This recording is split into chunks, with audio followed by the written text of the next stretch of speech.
Hello friends, welcome back to the new video guys. Today guys we are going to talk about guys Bluetooth setting in our Poco phone device guys. In this video guys I will show guys how can you unpair guys your Bluetooth speaker to your Poco phone guys.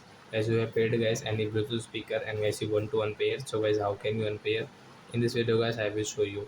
So first of all guys open your phone setting to unpair it. Then guys scroll, click on guys your Bluetooth setting. So you can see guys I have paired this JBL Go speaker. I want to unpair.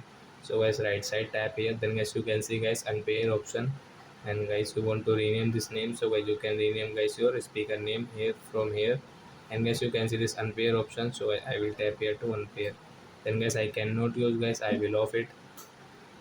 So guys my Bluetooth speaker will unpair guys to my Poco phone. So I hope friends have understood how to unpair Bluetooth speaker in our Poco phone device. So that's it guys. Thanks for watching guys. Now we will meet the next video guys with new topic.